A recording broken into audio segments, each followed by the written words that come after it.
Le petit matin Sud Radio, 5h-7h, Benjamin Glaise. Il est 6h40, Sud Radio, la vie en vrai, une rave party géante s'est installée ce week-end dans le nord du département de l'Hérault, à une trentaine de kilomètres de Montpellier, sur les communes de Claret, de Ferrières-les-Verreries. La préfète avait pourtant pris un arrêté pour interdire ce type d'événement jusqu'à la fin de l'année. Bonjour Simon Popille.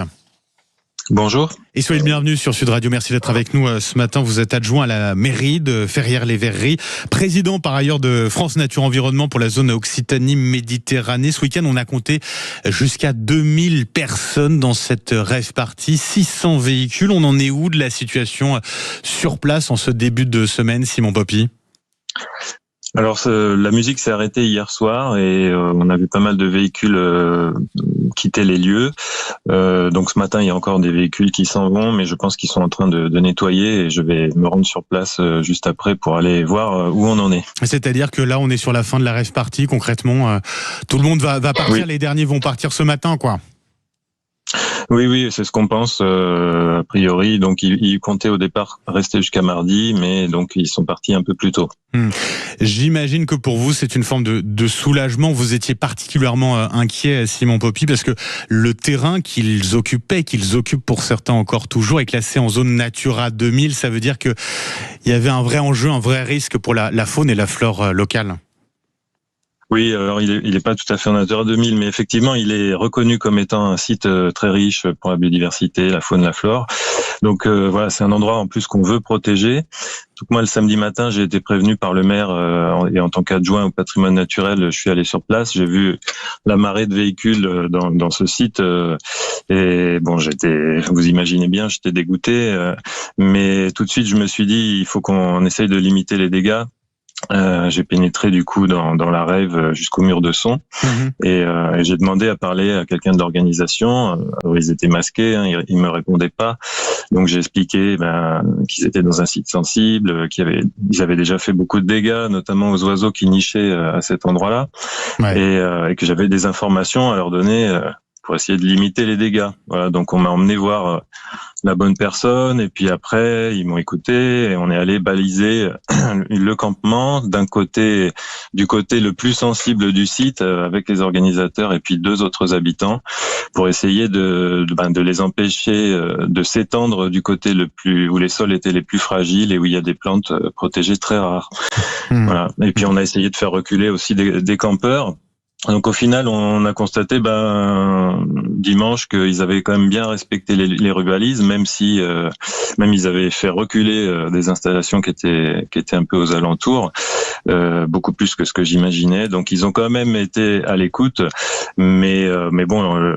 Le gros des dégâts était quand même fait, que ce soit à la prairie, aux animaux, à la flore et aux alentours. La préfète avait envisagé hier de faire évacuer les lieux par les forces de l'ordre. Vous lui avez écrit pour lui demander de ne pas le faire. Pour quelle raison, Simon Popille ? Oui, c'est vrai.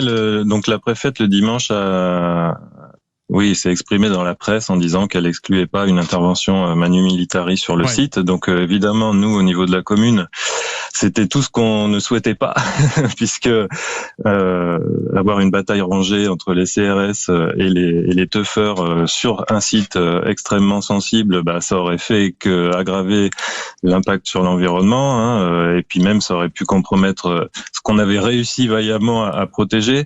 Donc j'ai voulu alerter la préfète de la sensibilité du site, comme je l'ai fait auprès des organisateurs. Vous savez, nous on s'est retrouvés un peu entre le marteau et l'enclume, quoi.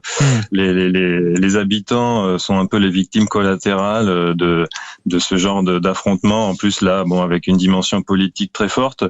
Voilà. Donc moi je remercie la préfète d'avoir choisi de pas intervenir avec les forces de l'ordre parce que ça aurait été vraiment la double peine pour le site et pour notre commune. Est-ce que c'est pas encouragé d'une certaine manière ces rassemblements illégaux de dire voilà, on fait avec, quoi, on accepte et puis voilà quoi. En fait, il faut faire un choix entre est-ce qu'on veut préserver l'environnement ou pas. Et donc là, en fait, ce qu'il faut comprendre, c'est que les rêveurs, à la base, voulaient pas s'installer sur ce site-là. Ils voulaient s'installer sur un autre site. Et il y a une opération Plan Bleu. Voilà, ils en ont été empêchés. Ils se sont repliés là. Bon, franchement, ils auraient pu se replier ailleurs s'ils s'étaient un peu renseignés. Et enfin, clairement, s'ils veulent qu'on croie en la sincérité de leur sensibilité pour la nature, qu'ils n'arrêtent pas d'affirmer. Moi, je les invite à se renseigner un peu mieux avant de choisir un site, y compris pour un site de repli. Il faut qu'ils se rendent compte que le monde tourne pas uniquement autour de leur nombril. Quand on débarque avec 1000 véhicules dans un endroit où on s'imagine qu'il y a rien, parce que on est ignorant ou simplement on n'a pas cherché à savoir, en réalité, il peut y avoir un éleveur dont le troupeau dépend de la source de nourriture qu'on est en train de piétiner. Il peut y avoir des oiseaux en train de nicher au sol dans la prairie sur laquelle on est en train de rouler en plein mois de juin.